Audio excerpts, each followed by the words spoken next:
Yo. That's her right there. Shout out to our girl Quendo. Out there in Jersey doing her thing.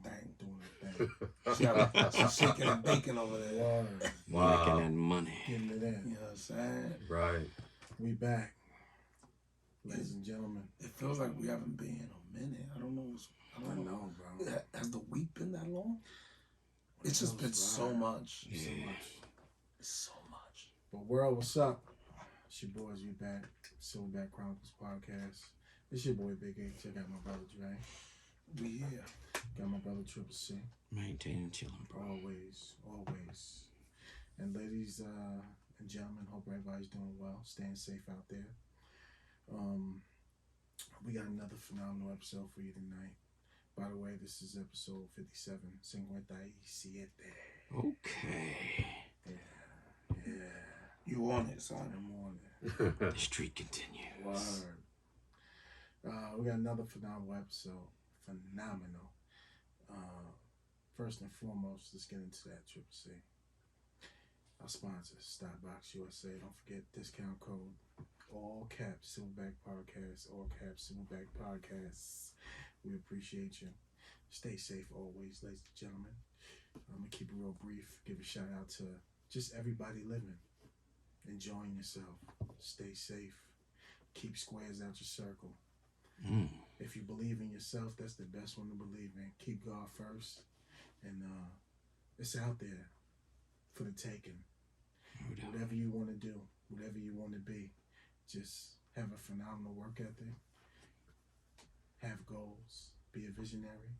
And write them down. Because if you don't write them down, they're not existent. Shots fired. Pow, pow. Dre, you got anything else? I want to shout out, of course, Albino. Always Albino. That's my guy. That's our guy right there. Word. Hard-working dude, man. He works hard. First choice home improvement. All day, every day.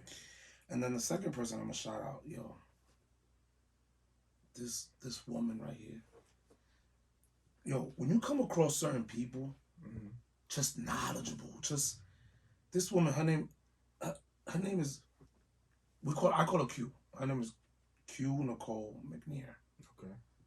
My homegirl, very close friend to the family. She is a super successful real estate investment. Not only that, but now she started her own CBD farm. So like, you said farm. She not has a a store. she has, no. Be clear. Hey, Bro. Big difference. She has a farm. Okay. Wow. Okay. Where she grows Say less. CBD, not THC, where you get, you get all loopy. Right. Her Get stuff a little is fart in your weed and shit. her stuff is like her stuff. She grows CBD so that these companies could do like that. The pain cream, the gummies to help you go to sleep. Wow. She's just fun. We had dinner like the other day. Dope ass spot in New York City, and just a wealth of knowledge. Shout out to her husband too. He has a trucking company. They're a problem. Shout out to everybody getting it, man. They're getting it. Right. They're inspirational to me. As soon as you said farm, She has a farm. Bro. I knew it was different. She has, bro. Right. On her real estate side, because that's what she is. She went. First of all, she went to the University of Maryland. She's a beautiful black queen. She has a mobile trailer home that she owns. Like, that's the type of real estate she does. Nice. She has townhomes. She has apartment buildings. And then, for shits and giggles, I got a farm. She's different. Right. We sat with her friends, and forgive me, sir, I don't remember your name right now. He was he writes books, like children's books, like, you know how like back in the day there was like Harry Potter, Right. but like more towards black kids. Dope.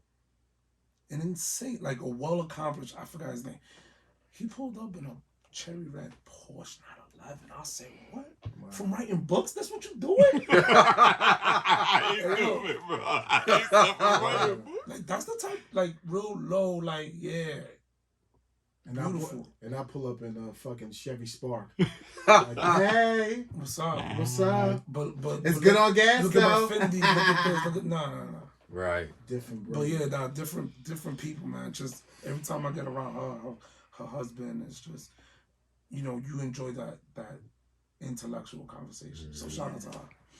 WH Farms, Q Nicole McNair on Instagram. Who doesn't want to be a sponge to successful people? Yo, are you kidding me? You just sit there and you're like listening, like, you know what? There's nothing for me to say. I'm just gonna watch and listen. Come on, man. God bless her. Keep doing it. We had a little business dinner at La Vie in DC. Beautiful restaurant. And just sitting there and listening to these people talking, I'm like, just like, That's and they look like us. Right. That's dope. Couple mil. I ain't gonna show it. They got meals. I ain't gonna show it. Did you bring your notebook with you? You already know.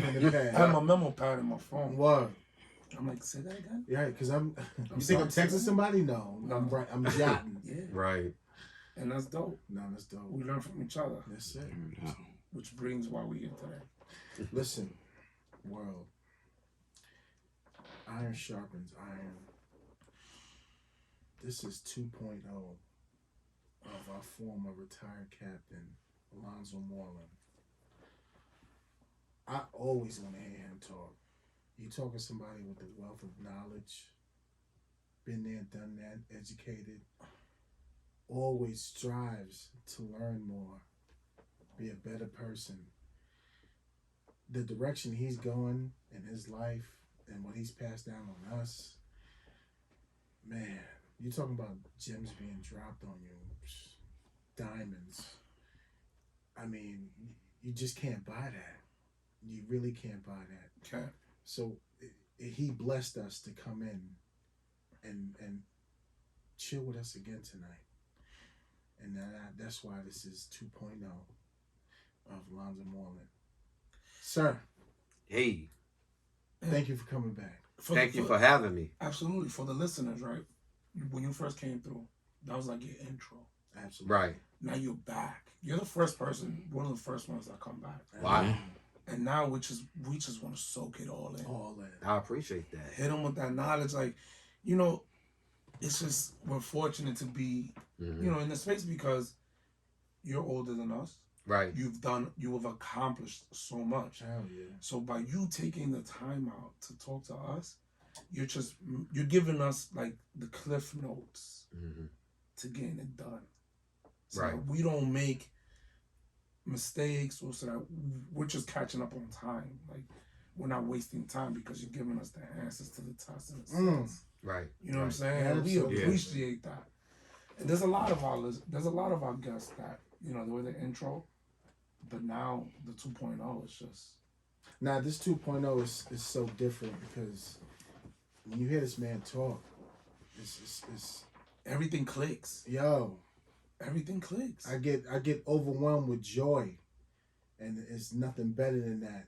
Well, I just want to sit back and listen. I don't want to do nothing else. I just want to hear him speak. And it really don't matter what topic he goes off on.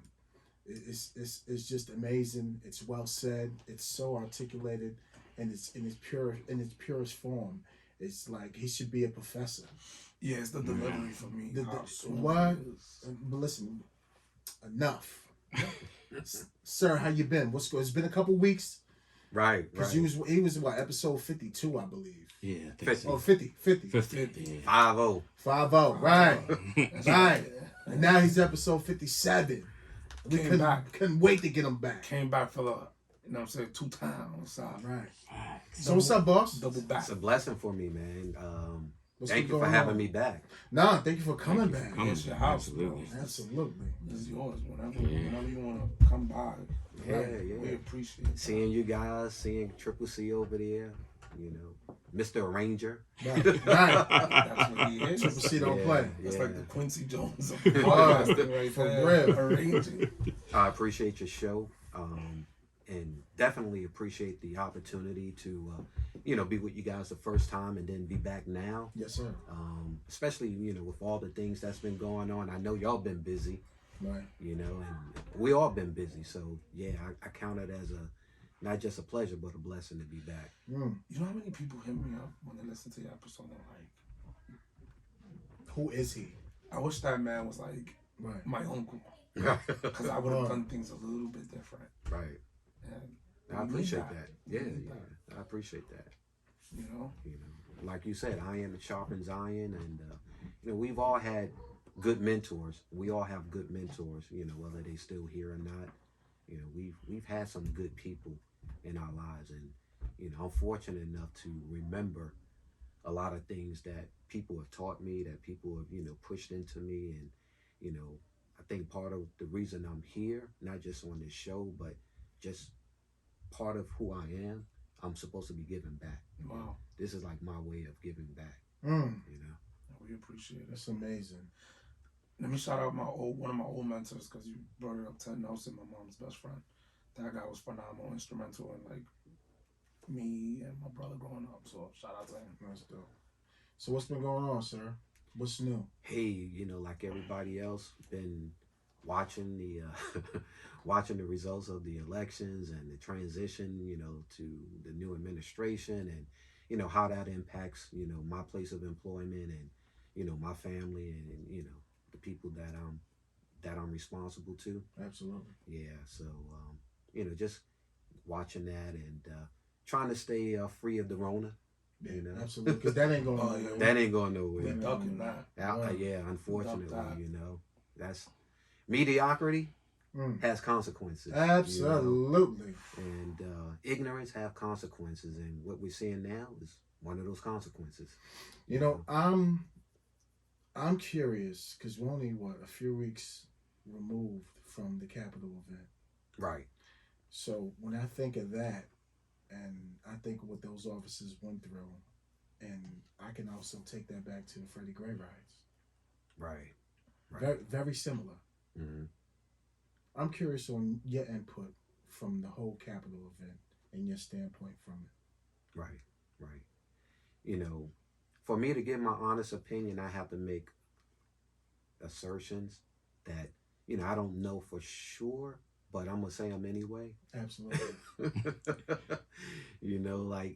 On the surface, just watching a large group of people, thousands, descend on the Capitol, and then hundreds, if not thousands, actually storm up the steps and violently force their way into the Capitol. And, reliable and truthful reports of people, harming others, killing people, looking for people to kill, right? Including the vice president who's supposed to be their boy. That's real. What I saw and the way I interpreted was you had a insurrection or coup, use which adjective you want, but we had a group of people who thought that going there and doing what they did was going to overthrow the election, i.e. overthrow the government, right? That's the very definition of what? Treason, right? People used to get shot to death for that. You know what? And that I was curious on, you just see the response, and that's the first time I've ever seen something like that, especially at the Capitol. Right. Because I'm like, what are their policies in reference to any group? Or Sure. Like on site, it's on. Right. If you don't stop. Right. That's what I thought. That's what I thought. That's what they've shown in the past. Because that's holy. Because that's holy grounds. That's what they've shown in the past. Right. We're not fucking around. Right. So I mean, we're not doing that. Right. Well, a couple of years ago, 2-3 years ago, whatever amount of years it was, there was a young lady that was driving, I use the term erratically, and drove up to the Capitol. Yeah. Drove up towards one of the checkpoints of the Capitol, outside the Capitol, outside the fences. Right. Got shot to death by Capitol Police. That is true. A lone woman, right? We've had other situations where, in the summer, where there was a group of protesters outside the Capitol, right? Protesting police brutality, protesting, the government. But not violent. They were outside of the Capitol, outside the gates, on the public streets where they were allowed to be. It was a large crowd, peaceful, and what did we see then? We saw Capitol Police, other police officers, military people being beckoned there, and then descend on those people with tear gas, batons, so on and so forth. That were peacefully protesting, And violently push them, to a place where they were not near the Capitol, at the end result, right? Arrested a lot of people. And then what did we see after that? The orange guy leave the Capitol, leave outside the Capitol, walk down the street, walk across the street, right? Walk across the park over to a church that he obviously has no spiritual affiliation with, and hold the Bible upside down for a photo op, right? So we know they know how to use force, right? I don't know if anybody was injured during that situation. I would imagine they were, because a lot of people were running, falling on top of each other. You got tear gas, you got batons, so on. So I'm sure people were injured. So again, they know how to use force, but for some strange reason, and of course everybody's got their theories, they didn't see fit to use force when their lives were being threatened, when their lives was really being threatened. How threatened? Well, one died, right? One police officer died, that day. Another one took his life a day or two later. Dozens were injured. Some were in the hospital with serious injuries. One lost his eye. Others had, all types of bruises and, cuts and everything. We saw videos of people using clubs, bats, fire extinguisher to hit somebody over the head, using the tip of the flags as spears, right? We saw one officer being dragged down the steps and being pummeled by people, while other officers were close by who didn't intervene. So we saw that. We saw people inside, attacking people, right?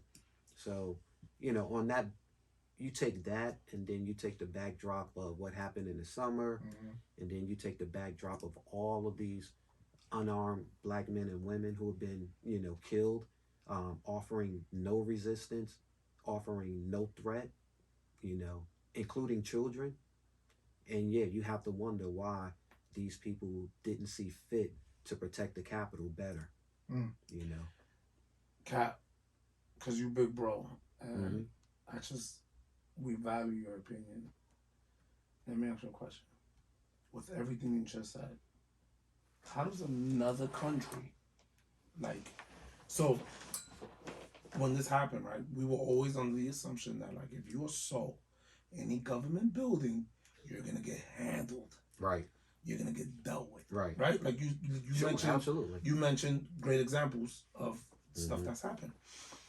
So now, if I'm a different country, right, like Russia or China, and it's like all this time, I was thinking, if I assault the White House, if I assault the Capitol building, I'm going to get shot on the scene. But now these people have just disproved all that, because nothing happened really, right? Right. The worst happened. Like, these people were not controlled. Sure. So now, if I'm looking... They was escorted. Right. They were, like they was on the field trip. So literally walked back. Literally was what? Like they was on an out-of-control field trip, right? All right, come on. Like, stop it. Right there. Right. So now... Don't hit me. Right. Yeah. So now, if I'm these other countries, I don't want to name them, but if I keep up with the times, you know what I'm talking about. How do you assault the United States? Does that make us softer now? Nah, because look at it like this. Well, I'll say this in two parts. In the U.S., we have a problem self-identifying our problems, right? And let's bring it down smaller. Like, let's say our families, right? There's certain things that we'll tolerate from our family members that we won't tolerate from people outside of our family. Facts. If you and me are brothers, I'm your big brother. I can slap you around all I want. We're going to fight a little bit, right? At some point, you're going to try to defend yourself. But when we step out the house, nobody better bother you, right? Right. Nobody better bother me, 100%. right? Because it's a different ball game when we outside the house. Right. Because those are other people, right? Yes. So great analogy. So, you know, so we take that and we look at our country as a whole, or our government. Our government is really good at defending our country against foreign, you know, adversaries. In fact, we usually are the aggressor, right? Countries don't really mess with the U.S. Not like that. They'll do it in a clandestine type of way. You know, try to circumvent your you know, computers or whatever, you know, cyber crimes, Right. you know, SolarWinds attack. So exactly, you know, do things like that. You know, recruit spies, you know, sell secrets, buy secrets. Yeah, you can have a situation like what happened at 9/11. You can certainly have that happen again. Which was isolated. Right. And you know, if you remember back in, I think it was like 93 or 96, you know, they tried to bomb the World Trade Center, you know, 93. before, right? 93. So those things can happen, but in terms of something like a group of people, let's say a group of foreign adversaries storming the Capitol, and we know that it's going to happen ahead of time, like we knew there was going to be a bunch of people out there that day, that's not going to happen. I would be totally surprised, because we're much more ruthless when it comes to others.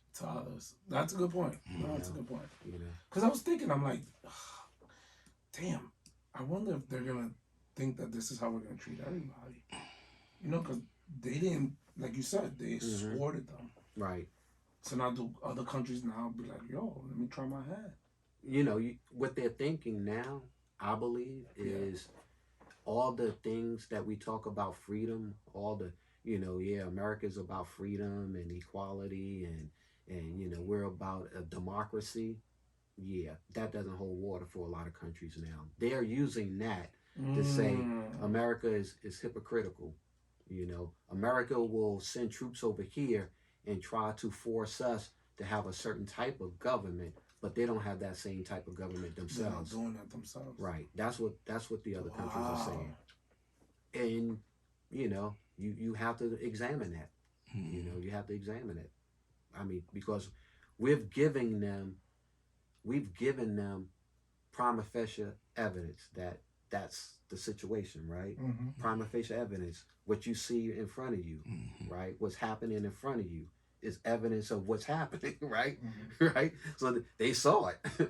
They saw people that the majority of our population looked like those people that were storming the Capitol. And they saw that those people were treated with kid gloves and or invited in and or helped in, right? And or not only escorted around, but told where to go. There was a lot of fingers on touch point that night. Right. So so that's what they see. And so they're saying, oh, America is not about democracy. America is about power. And right now, the people who at that particular moment had the power wanted to keep the power by any means necessary. That's what they saw. And they saw that when those persons tried to suppress votes, right, by taking away ballot boxes in certain locations, by trying to destroy the U.S. mail so that people couldn't vote by mail, by all of a sudden wanting to disallow people who would normally be able to vote by mail to not vote by mail, right? And to shorten the amount of time that you are allowed it to vote early, like, you know, you normally get a week or two, right? Depending on where you're located, right? They saw all of those things occurring, and it still didn't work, right? The ruling party was voted out, and now there's another party in there, right? So when those things did not work in the one political party's favor, what you saw is the result. Like, hey, we couldn't win it that way. Let's try to win it another way. That's how people are going to interpret it. It's a lot going on. So now, like, what's next? What do you think? What do you guys think? I mean, I think that what you're going to have is during that whole process and during these last 4 years, you've had groups that now feel empowered to come out of hiding and be a part of that process, right? You have people who are from right-wing groups, from racist groups, from, political out of nowhere groups that are running for office. Some are actually holding office. They are business owners, they're police officers, they're firefighters, they're military people, they're school teachers, right? They're already here. And now those persons that would normally be hiding are now out there in the open. So what's going to happen is it's kind of hard to say. I think what is going to happen is not going to be pretty, because you got that going on, and then you have our federal government that has a hard time calling a spade, right? When did that change? That's never changed. That's always been the case. Really? Other than the Klan, this country has not really had a really good track record of dealing with homegrown extremists. Now they're afraid to like say that.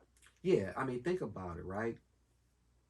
If a person has let's say a man has a son or a daughter who turns out to be a serial killer, you think he's really going to be talking about that, a lot, right?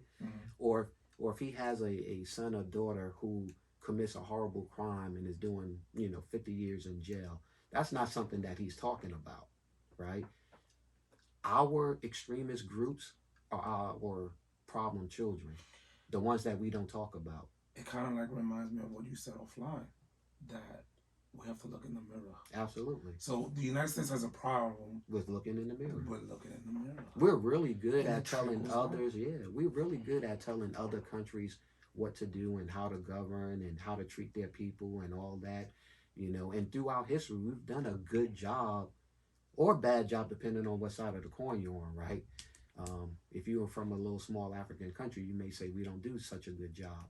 If you're in a European country, you might say we do a darn good job of helping out. Just depends, I guess. But we're really good at throwing money, resources, and troops at problems that other countries are facing, right? When it comes to dictatorship and tyrants and militias and all that type of stuff. But we're not that good when it comes to doing it for ourselves. Our histories show that. Wow. Yeah. That's dope. Our history shows that. Bro, I learned 2 weeks ago, militias were not even like the militias that were wrote about in the Constitution became the National Guard for every state. Absolutely. 100%. Yep. So literally, like, there was no need for the militia anymore because the militia became the National Guard for each state. So I'm like, wow. So the things that are going on and the things that we've talked about are like you all are detectives. So like for the civilians out there, like how do you all like flip a person if you need them to like give the evidence, if it's like a big cartel or something that y'all are trying to take down? Like you find something about, something that may break the person, maybe be like, yo, like, you got to do this for your kids because your kids are in trouble or blah, blah, blah, blah, blah, something. I'm assuming. That human intel that you all have done has now switched to the computer. Mm-hmm. So what happens is these people start to listen to everything on the computer and believe that they're like everything that a person says. Like I've had conversations with friends where I try to tell them, regardless of what side of the political coin you're on, if you're on the side of the party that just went out, you're trying to tell me nothing they did was wrong. So you're trying to tell me that everything was perfect. That's weird, because what that now tells me is you have an ideology. And once you have that kind of ideology, you're easy to manipulate. Absolutely. You become easy to cultivate. It's So dangerous. yeah. Yeah. So just like how you all can say, yo, like we're doing this for good. Like we're trying to get into this organization so we can get it out of here because I see the power they're doing. These people don't understand that. So you had people that were like trusted, like Absolutely. retired military, police, firefighters, civilians that are now like these people literally work side by side with us, and that ideology has crept in, and they're doing something for good. It's crazy. That's how crazy it is. They believe that, many of them believe that what they're doing is a just cause. Like, I'm not saying everybody, but many of those persons that was out there on that particular day and that we see at these different Trump rallies and all of that, right? Many of them have absolutely no problem saying that, hey, I can understand why people storm the Capitol because our country is being taken from us.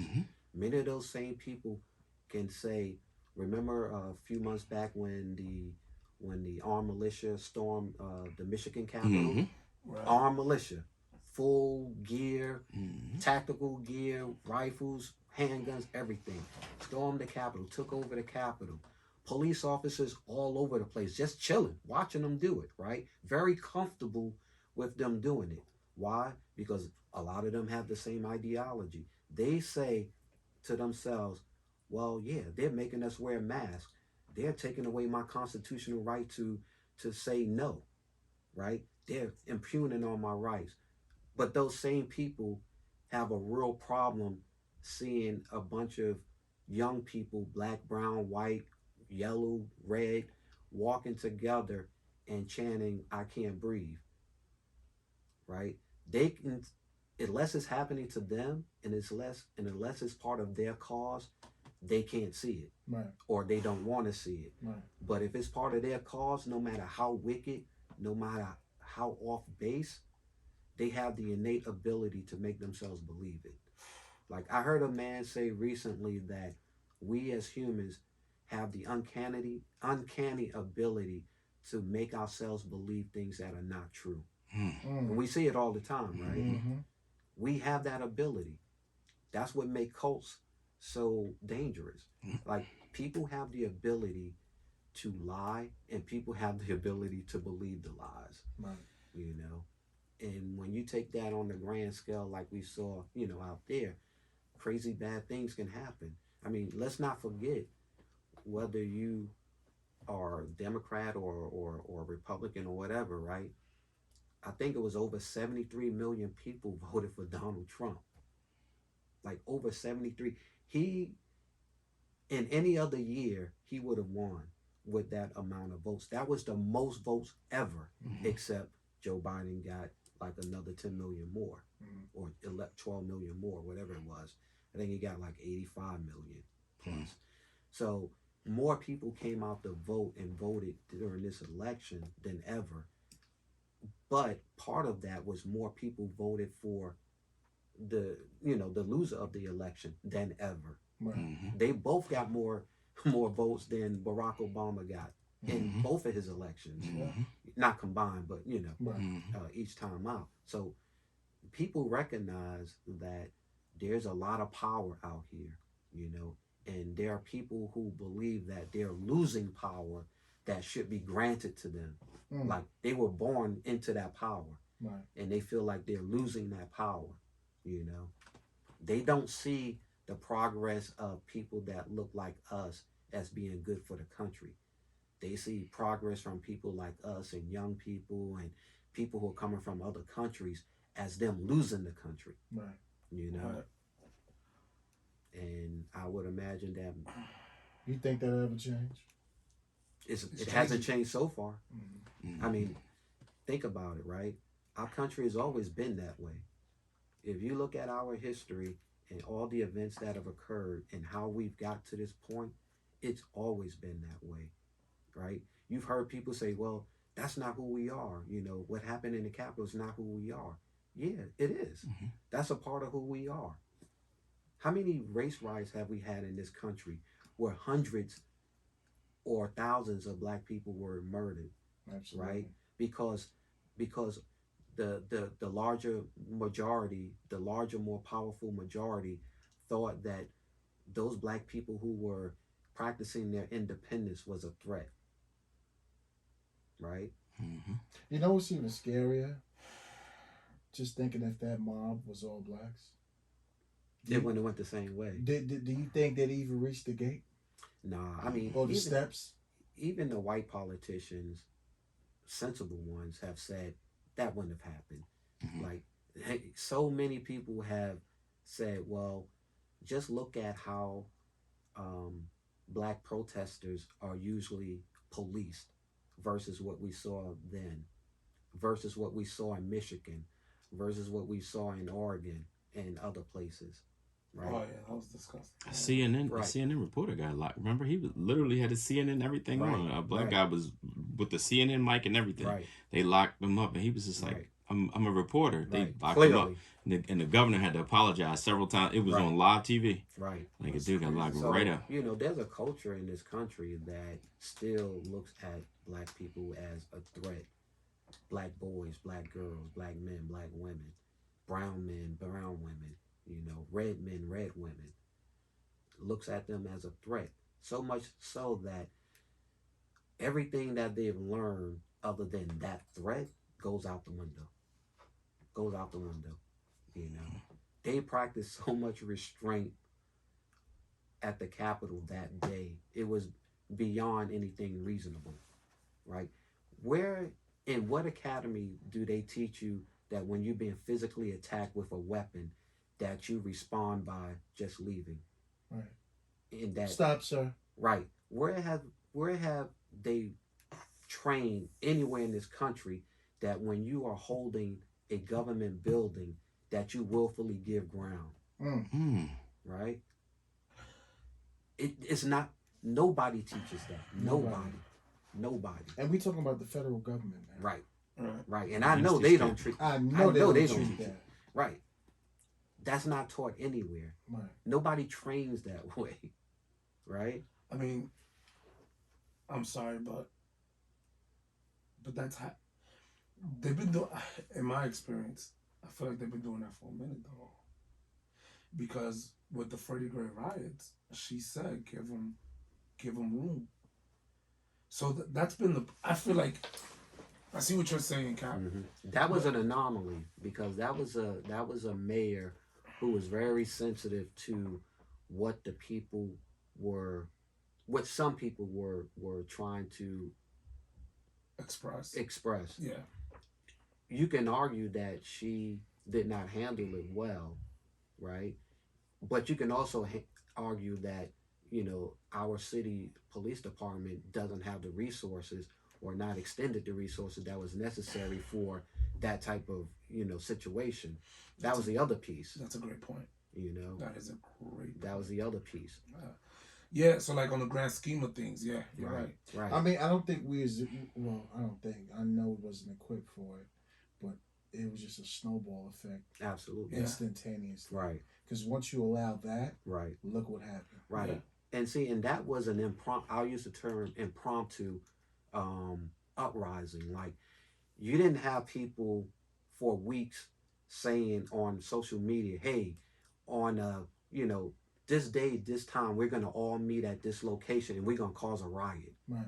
That wasn't Freddie Gray. That wasn't the Freddie Gray situation. What you had at the Capitol is you had organizations, groups, militias, political pundits, Retired police, you had all of these people everything. One conversing lady on went on a social private media. jet. Right. Yeah, the private She jet. came in a private jet. Right. Really? Thank you. Like, You had all these people on social media organizing yeah. to go there on that particular day. Was that the 6th, January 6th? With an intent. With an intent to change the vote, Take over. right? And then you had people who said, well, my group is a militia group. My group is going to be armed. Or my group over here, my group is a political group. We're going to be armed. Oh, and then my group, we're going to actually go into the Capitol. We're going to stop it. Like, the federal agencies had that information. Yes. We know that for a fact. They We were had told to that stay home. information. Exactly. We were told to stay home. Exactly. If you're not a handgun unit, exactly. stay home. Employees were ordered to stay home. Mm. The mayor had that information. That's why she allegedly, asked for the National Guard, in days leading up to it. Apparently, the Capitol Police have that information. Apparently, they asked for additional help too, right? But we know it was held up. Yeah, it went much higher than them because that's the only way you're going to hold it up. Absolutely. The mayor of Somebody DC above has you- no power. Right. Someone not a above state. you has to say yay or nay, Mhm. right? Somebody on top of them said nay. So they didn't have certain resources, right? And so not only did they not have the National Guard, but they didn't have the numbers of police that they would normally have for a situation like that. Right. So, that's why I say this thing is going to continue because people in power intended for things to happen. They may not have intended for anybody to die. They may not have intended for anyone to get physically hurt. But my thing is, how can't you think that's not going to happen? Right. You can't think that You way. can't think that way. I'm Right. I'm gonna be as honest as possible because people like that or people like me have never been in y'all's shoes. And that's the one thing that y'all always hear me. I have tons of respect for police officers and military, for people that are combat duty, and y'all deal with streets, which is sort of combat duty. Like it is, if 300 people a year are dying in Baltimore, that's a lot more than some areas where people in combat zones go. Yeah. It's good to talk, but y'all walk the walk. So like you're saying, like, it's easy for a person to get on a microphone and keep right, left, whatever, blah, blah, blah. But if y'all are doing it, they'll never see it. Right. They never see it. Right. And that's the like you're saying, they can't control it. And it's like, why? That's why I'm glad that certain microphones were taken away, because just like we were grown up, I was always grown up to say, yo, don't run your mouth because somebody knock on your door, your hands better go up because you talked about that person. Right. It's the same thing I carry to right now. Like, I don't care what side of this aisle you on. Don't run your mouth. I don't care what level of politician you are or person or anything. If somebody knocks on your door, you got to give them that same energy. You got to give them the same energy. Right. So now you back down from it. You run. Right. Nah, what happened to the energy? You Right. Right. What happened to So it? yeah, so that thing, and if that type of respect is given, a lot of this stuff would just go. You can debate and do whatever, but they're taking it, and and like you said, it's still bubbling, and it's like all of the information, and like and I'm sure y'all are getting it now. Like it's like they're plotting another big one. It's going to happen. You have Yeah, and this is all internal. But you know what's more trouble about it? Because what lies your expectations for a department now? right. Well, even worse than that, what are your expectations for our federal government? Right. You know, Right. Worse. You have a former president that committed crimes. Right. Committed crimes in his last days, in addition to all the other crimes that he committed. Right. That may be less severe, but crimes nonetheless, right? You cannot tell me that when he was calling for people to come to Washington to take over, and then going through his whole process of his speeches and all of that other stuff and just everything that transpired, you cannot tell me that he's not responsible, in large part responsible for what happened. And you can't tell me that some of those other politicians are not responsible. But we have a political party that's been trying to destroy the Constitution that they claim to love, right? By the way, they also claim to love the military and the police, and we saw what happened. How about that? Right? Yeah. Blue lives matter. Yeah. I guess, yeah. Right? But I guess that's on the case by case basis. right, exactly. But you have that going on, and then you have politicians are saying, well, we should just, let bygones be bygones. We should just forget about it and let them move on because we need to heal the country. You can't have healing without reconciliation. Absolutely.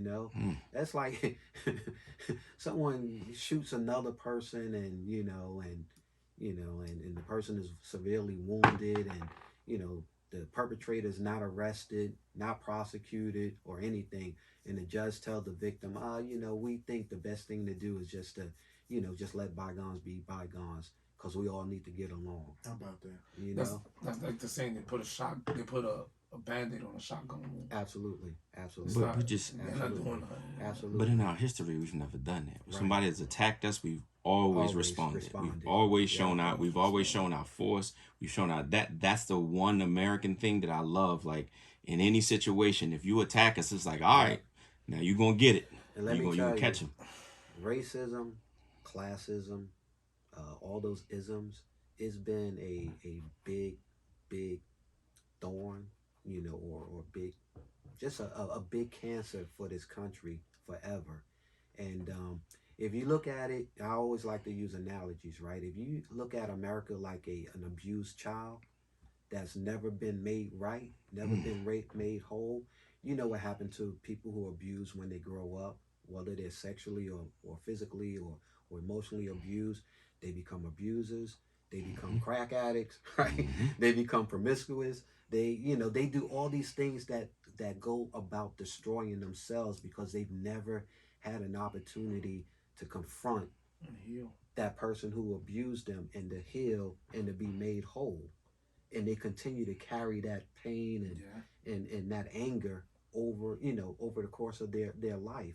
And it manifests itself in ways that are not good for that person and also not good for the community that person is in, right? I mean, we see it all the time. How many people you arrested come from those families? How many people have you arrested, who parents abused them and so on and so forth, right? It happens, and it continues to happen when you're not being upfront and truthful about what's going on and then confront it effectively. Yeah. That's where we are as a country. Like, America is an abused child that has grown up and never been made whole. And when I say America, I'm specifically talking about people who are not in that upper 1%, black and white. Right. White people are victimized by the system. Just unfortunately, a lot of them don't know how they're being victimized. They're being made to feel that the country is taking something from them that they should have been earning anyway, and that if they really look, we're all earning it. You know what I mean? Right. They've been made to feel that this is theirs and theirs only. Right? Just like some of us are feeling like we're not a part of this country, and we're acting accordingly too, right? So we're all being victimized in some way. It's crazy that you say that because the Constitution that says we the people, and I feel like me when I'm looking at this now, I'm looking at it like the people are taking it because of everything that's going on. Because what we have now that we didn't have in the past was information. Like, everyone has an iPhone, everyone has an Android. Like, it's an encyclopedia in your hand. You can find out anything like that. So I say all that to say, where in the past we were told certain things. Right. Now it's like, fam, you lied, because according to this, because I could look, back in the day you had an encyclopedia, you had to go through the books. Right. Like, we have everyone has the same information at your fingertips. Some have really classified or sensitive information. I get that, but for the most part, the information is all the same. And now the people are starting to be like, whoa, right, that ain't right. And now it's too much information because too much. Remember, like, it's so coming vetted, from irresponsible places. So vetted information was very important. So like, for example, like rest in peace to Kobe. Like, we first found out from TMZ. Right. Because they just put it out. Yeah. The reason why and then when talking to media people, so when talking to media people, like shout out to my aunt, I was like, yo, why didn't they put anything out that took like 50 minutes? She said, we have to get 2 credible sources, not just 2 sources, 2 people that I can trust, that I know if this comes back on me, that I know this, and this. And, they did it without telling his family, without doing this, that, and the fourth. Yeah. So information, all like you said, all this information is available now, but it's sort of like me being from Baltimore, walking to New York. I don't know how y'all walk through them crowds. It's like the Matrix, yo. It's like people just coming at me. So I look at the internet for kids now. It's like that. Mm-hmm. Everybody's not from New York, and when we get there, you just like, yo, why is people walking and da da da, and when you like you said, we walk in the street, the car stop, y'all walk, y'all speed up, y'all not playing because everybody has somewhere to go. I'm like, yo, that's crazy. So they have all this information and they don't know what to do with it. It's a cable for loaded gun. Yeah, there's just so much information out there, and you're right. A lot of the information is not vetted. A lot of it is not credible, but a lot of it is. And I guess one of the things about technology is oftentimes it outpaces sensibility, right? So like, we got the atomic bomb and we dropped the atomic bomb, right? Once the atomic bomb was created, then they had to put rules in place and practices in place to make sure that it's not used irresponsibly. Right. I don't even know if that's the right way to say it. Like anytime you use a bomb of that magnitude, right? Mm-hmm. But now you have same thing with technology, whether it's like the advancements of a weapon, the advancement of information technology. Mm-hmm. There's always rules that follow behind it or practices that follow behind it.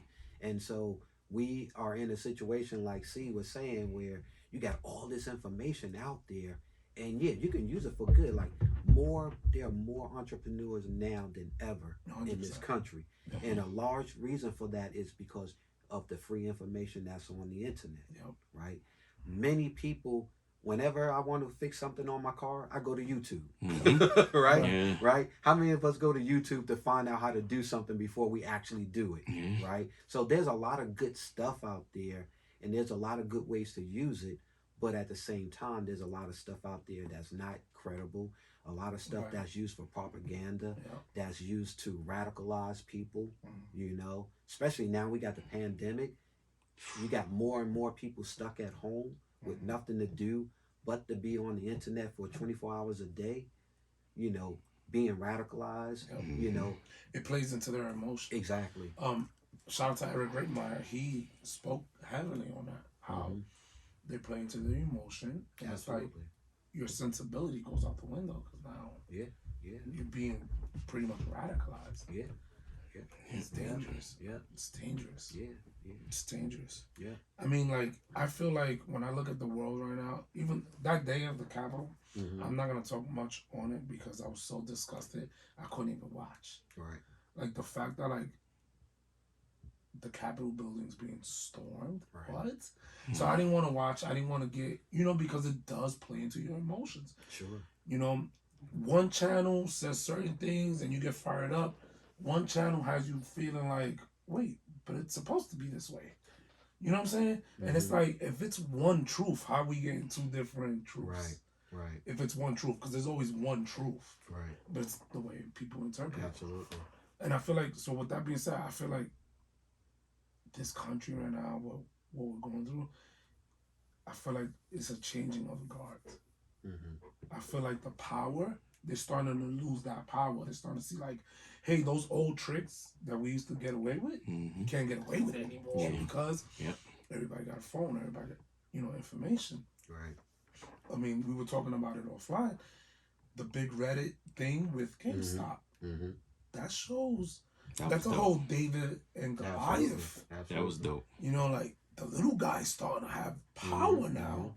That's dope. And the stock, I don't remember, I'm into stocks. I don't remember how much it was before it, but I know it rose to $500-something a stock. Yeah. I looked at it earlier today. It's at $313 right now. I think it started at like somewhere between $5 and $7. $5 or $7. Right. Last year, yeah. So think about it. If If you had a little bit of money and you bought, I don't know, let's keep the numbers simple. 100 stocks. Right. 100 shares at $5. What was that? $500? Lady bought her son $60 last Christmas. He made if he would have cast out yesterday, they made $3,200. Yeah. He made $3,200 easily. Yeah. So off of $60. Yeah, you which is are dope. seeing a changing of the guard. You're seeing ordinary people exhibit power that ordinary people never exhibit in this country. You know what I mean? I'll give you another example. This may be far off base, but you guys familiar with NCAA, right? Mm-hmm. Right. NCAA, especially in college basketball and football, they have a tight hold on the athletes. Yeah. Right. The athletes are basically slaves. Yeah. They work for what amounts to pennies, right? Yeah. But they generate billions, not millions, but billions. Hell yeah. There used to be a time where if you were a college basketball player, if you wanted to transfer from one school to another, you had to sit out a year. And you can only leave if your coach allowed you to leave. And that's if he allows. If he allows, right. It's a big if. Right. Yeah. And then your scholarship is really only 1 year. You sign a series of 1 year offers, basically. Right? So they can take your scholarship away at Anytime they want. time. But after this lawsuit by this guy, Charles O'Bannon, Ed O'Bannon. Ed O'Bannon.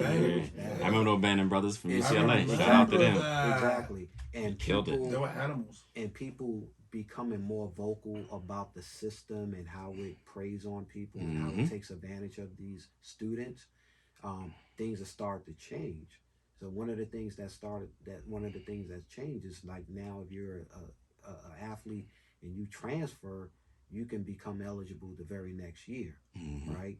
Another thing is like their per diem has gone up. Yeah. Yeah. There's still talk about how to revenue share. You know, that doesn't happen if ordinary people, including the students themselves, you know, don't demand things. And now because they're demanding, they have more platforms to be vocal and be seen and put more pressure on you know, on the rich people of the NCAA. Those things have started to change.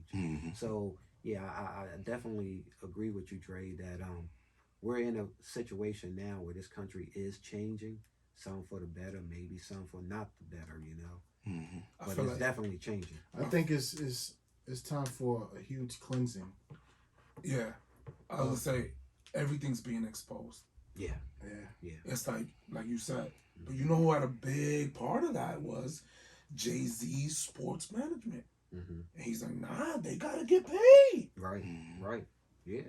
They gotta get paid. They There's starving. There's no industry without the athletes. Right. Oh, he's doing it into the music industry Oh yeah, too. same thing. Yeah. He's And they doing hate it. him for it. I mean, I hate to say it, because I'm a cop, but he did it in police reform. Right. He took away in New York City the stop and frisk. Yeah. Jay's not fucking around.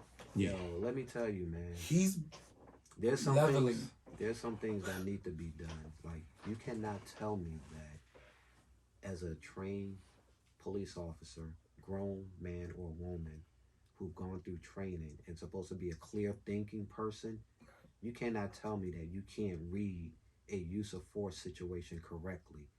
You cannot tell me that you don't know how to de-escalate a situation. We saw it just happen. We saw a situation where people were being pummeled, where their lives were in danger, and they saw fit not to escalate violence against the perpetrators of violence. Right? Wow, I didn't think of that one. You can do that, but you can't walk down the street and see a little, 15-year-old as something other than a threat, who, by the way, is unarmed, maybe half your size. Wow. Right? So it's a Think of culture that. thing. It ain't about training, It's a culture It's a thing. culture thing. That's Yeah. different right there, what you Yeah. just said. Yeah. That hurts, right? Yeah. Ooh, Yep. Now think about that's it. Right? powerful right there, what you Yeah. just said. Yeah. Oh my God. Like I'll give you a prime example, right? God rest her soul, Sandra Bland. You saw the video from a few years ago. She was in Texas, right? She gets stopped by an officer, by a cop. He stops her for whatever the reason was. He gives her a ticket. Now it's time to send her on her way. Now you can debate whether it was a reasonable car stop or not. I don't know. But the fact of the matter is, he stopped her. She gave him the information that he needed to write her a ticket. He wrote the ticket, gave her the ticket. She signed the ticket. And instead of letting her go on her way, he escalated the situation. He asked her a bunch of questions. He didn't like the answers that she gave, so he saw fit to pull her out the car and assault her and arrest her. And then we called her, later on, for whether she committed suicide or someone killed her, she died in prison. in jail, right? You cannot tell me that was a just situation. Right. What was the threat? What were you arresting her for? He got emotional. Right. And then, and where do they teach that? Right. What academy do they teach that? Exactly. They don't. We don't. Nope. But we allowed it to happen. Yeah. Right. After your episode, Cap, I'm not gonna lie. Like I like it's something you had to sleep on. But then what I realized, and I told my wife this, I said, is another reason why the thing about defund the police just it bothers me. And she said, why? I said, because the police department is not racist. If the country itself was built on it, the enforcement of everything that we do in government and anything else is enforcing what the country was founded on. Absolutely. You can't legislate certain things that were amended into the we were amended into the Constitution. All of us that are sitting here are amended into it, which means that the original Constitution, and this is not a white or black thing, it's a truth thing. It was for white landowners and rich white men, not for women, not for Hispanic, not for black, not for Dominican, not for African, not for Jamaican, not for anybody else. Everybody else was amended in. So everything after that, every law deals with that first way of thinking. It has to. Absolutely. Because you never change. You can amend it, but you never changed it. Right. You see what I'm saying? Like, just because just because we're amended into it, that ideology, that thought process was never changed. Exactly. When you look at Lincoln died behind it. Whether they said Lincoln was racist or whatever, he still died behind his ideology of freeing people and wanting to give people rights.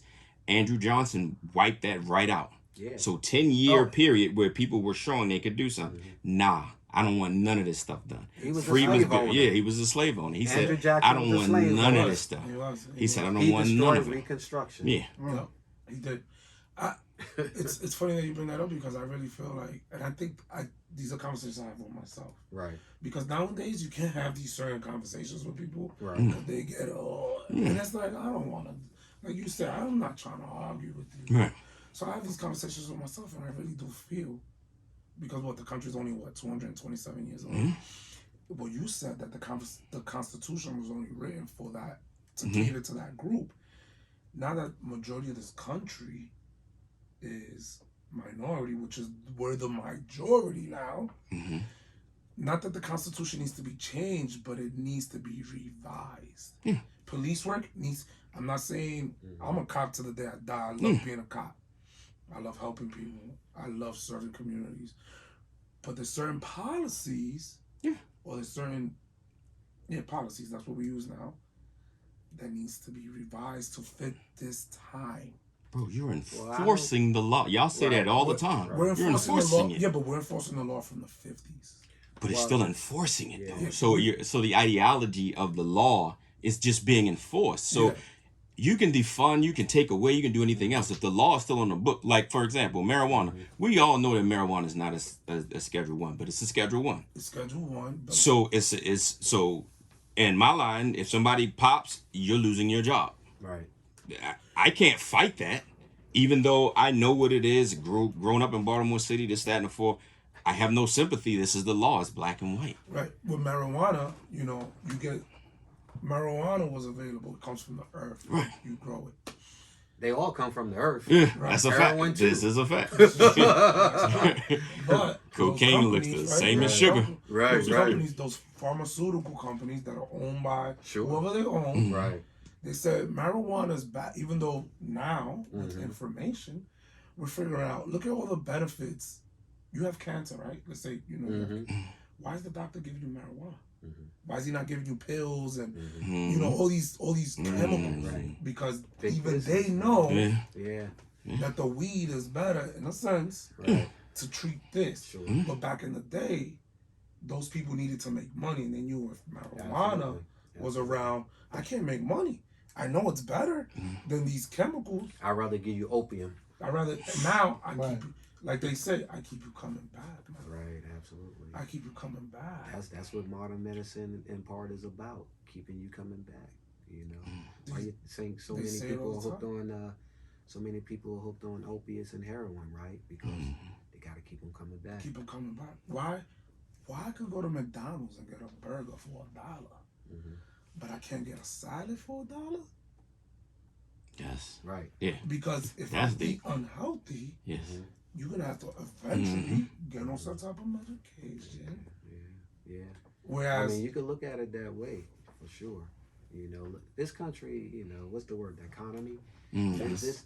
This country is an oxymoron, right? it is. On one hand, we preach freedoms and things like that, but on the other hand, we make it very difficult for people to practice those freedoms. You know, if you're not a part of a certain group, you know, I'm talking about like, you know, rich people who have all the access, they pretty much can do whatever they want to do. And then when they're caught doing wrong, the rules seem to be different, Change. or they seem to be applied differently. Yeah. You know, but that's the history of our country. Yeah. You know, and that's why I say, you know, when people say, "Oh, that's not who we are," you know, what you saw. No, that's a big part of who we are. Yeah. That's a big part of who we've always been. You know, we are a country that was founded by oppressed people Yes. who had a certain ideology, right? They brought from Europe, from Great Britain, from England, wherever, their ideology, right, of hierarchies and superiority, right? It just so happens that where they came from, they were on the low part of the totem pole. Yeah. They were okay with the customs and everything. They just didn't want to be a part of the oppressed. You know, now you can say, well, they were talking about religious freedoms, maybe, right? But they was also talking about taxation without representation. They was talking about giving pittance to a person that the king and queen didn't look out for them, you know, and on and on and on and on, right? But they kept those same customs when they came here, for the most part.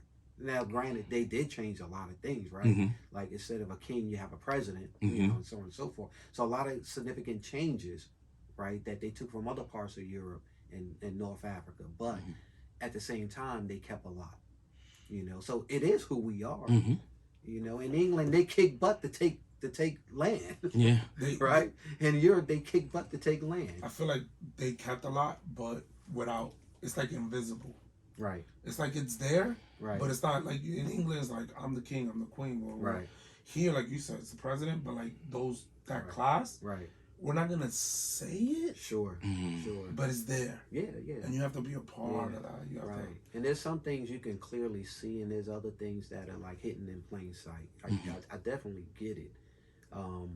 But you know, that's where we are. That's where we are. I agree. You know? So those people, like you said, came from there. They're oppressed. They came here. They made their own rules, and now those rules now they're being challenged in today's world. Sure. Now they're being challenged. That's what I'm saying. Like it's a changing of the guard. Right now. Absolutely. And you know, police is a big part of that. A huge part of it. I mean, in the early parts of our history, one of the jobs of a police officer, especially in the South, I'm speaking specifically of the South, you know, part of your job was as a bounty hunter. Yeah. You know, now don't get me wrong, they had bounty hunters too, but part of your job was as a slave bounty hunter or as a person to keep those people in check. Like, so part of your job was to target those people and make sure those people never left the plantations, and then even after, you know, after slavery was abolished, make sure those people never left the plantation. How about make that? sure they only stayed in certain parts of the county. It's a control thing. Make sure they never applied for certain jobs. Make sure they never showed up at a factory site and take jobs from the good old people over here. Make sure that they didn't try to inhabit your schoolhouse because they had a one-room shack over there that was for them, right? And you enforce that with force. That was their jobs, you know. So the culture has been there forever, right? From the start, I should say, and it's still there. Yeah. That's why officers can feel so justified by walking up to a person's property while that person is mowing their own lawn and ask them for ID and to prove that they live there. You know what I'm saying? You gotta have that mindset in order to be okay with that. Yeah. I know I'm not doing it. Yeah. You know? Wow. Yeah. So you're not in your place. You can't possibly live here, mowing this beautiful lawn with this $3,000 home. I mean, 3,000 square foot home behind you. That can't be yours. That's not yours. And meanwhile, the people they put in middle management still wouldn't be able to reach the top because they don't want them there either. So they put somebody in charge of those whole. Absolutely. Wow. It's interesting times right now. Yeah. I feel like it's the changing. These young millennials, they're not fucking around. No. Like what they did with this GameStop and Reddit. Like, Yeah. They gave They're them using the big information. middle finger, like, Right. like, nah, we got the juice now, and this is how we doing it. And it's scaring a lot of people. Yeah. Messing up the hedge fund guys. Yeah, those Yeah. hedge fund guys are like, wait a minute, whoa, this isn't supposed to happen. How are these regular people doing this? We went to school, we did this, we did that. It's funny, I saw a meme and said, how Robin Hood mad that they doing some real Robin Hood shit? We're taking from the rich and we give it to the poor. Well, this is a country that's set up for the rich in a lot of ways. Yeah. Yeah. Like we was talking earlier about an accredited investor, right? So like basically accredited investor is a person who's like making like roughly like $250,000 a year or more, or they have like a net worth. I think it's like $1 million or more. Or if they're married, you know, them and their spouse make like a combined $350, you know, a year or more, basically, right? And so the government has these rules that says if you don't make that type of money, you're not allowed to invest in certain deals in certain places. Play this game. Right. Wow. Right. Yeah. And so, right. And you see it especially like in the stocks and in real estate, right? In fact, you can go online right now and like you can look up like an investment group. Just like type in investment groups, right? And like you'll get thousands of hits, right? You can probably tap on, you know, one or two of them and immediately you'll come across an investment group that's out there. And in their, you know, website, they may say, hey, we only deal with accredited investors, you know. It may or may not. Like some of them are just regular investment groups and anyone can join, right? And they'll take your money and they'll invest it. But then others, they deal with like big money investments and they only deal with accredited investors. So only those persons who are making a certain amount of money can be involved with the deals that they, you know, that they manufacture. And what they'll say is it's for your own good because they are protecting you. Yo, who needs to protect you from your money, right? And it should be like, if you see something that you want to invest in, as long as you can afford to get in there, it should be free to get in there. Now, granted, you know, you can try to invest in something and the person may say, nah, I don't want your money, you know, but there should not be any rules that say, you know, based on class. Right. And that's because, hey, if you're not in that class or you're not in that economic class, we don't want you in that economic class. That's the way I see it. Right. You know, now I'm sure there's some legal reasons for it, but it all amounts to a bunch of bull. Right. Wow. You're right. It's 200,000 as an individual, 350,000 as a joint couple, and you have to show $1 million. Yeah. Wow. Now, how do you get there? How you get? That's the thing. Good luck. Because you didn't get your 40 acres in a mule, did you? How you get there? That's worth That's maybe the 12 or game. 13 million right now. How about it? Right? How about that? That's the game. Since you didn't get that head start, you gotta hustle, bro. You got to get to work. Whoa. Get busy. It's insane. See, that's why I love these conversations. Yes. Dope. It don't get any better. Dope.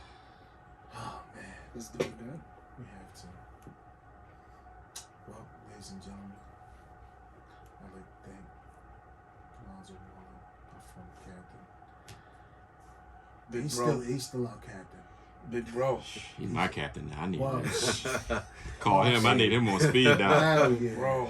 Thank you guys for having me. No, thank I you for appreciate coming. it. Can you please come back again? Yes. Absolutely. Gonna need him 6-7 times a year, I'm bro. gonna have to invest in y'all. Absolutely. Hey, man. Please do. Do I need to be accredited? Your titles, whatever title you want. Right. Exactly. Lord. But phenomenal episode. And ladies and gentlemen, this is episode 57. 2.0. It don't get no better. This is perfect. Everybody stay safe. Keep listening to us. Keep tuning in. Because we're here for the right reasons. You know, with a new wave of law enforcement. And this is what it should be. Yeah, we're changing of the guard for this podcast stuff. Absolutely. And don't forget the website, www.silverbackchronicles.com. Don't forget us on Instagram, Silverback Pod, P-O-D. And keep following us. Tell a friend and tell a friend. Spring collection coming soon. We're working on it. Absolutely. You gotta be fly. Yeah, we're gonna link it to YouTube and everything, so it's gonna be there. Yeah, we're gonna be on YouTube. I know, we just want to crank out the tape. Yeah. But we're gonna so you can see our face, so you can get a nice visual effect of how we operate in the studio. We're gonna get on YouTube momentarily. We got a couple joints on there, but we're just trying to push content because the world needs to hear content. Yeah, excuse us. We're just cops. Just trying to. Sorry. We don't know the camera. Getting all the angles. I'm not too big in cinematography. Right, we're working on it. We're getting there. No good. Wow. Come through if you know how to edit. Right. Yeah, For real. for sure. Listen, As we grow, you grow. we are the take game. pointers, absolutely. Listen, we are game stock. I'm telling you. So Absolutely. you see how I jumped. Yeah. But everybody, stay safe. Cap, you got anything to shout out? Nah, just thank you for having me, and stay safe, everybody. All right, guys, we love you. Stay safe. We'll see you next week. Peace. Peace and love. Peace and love.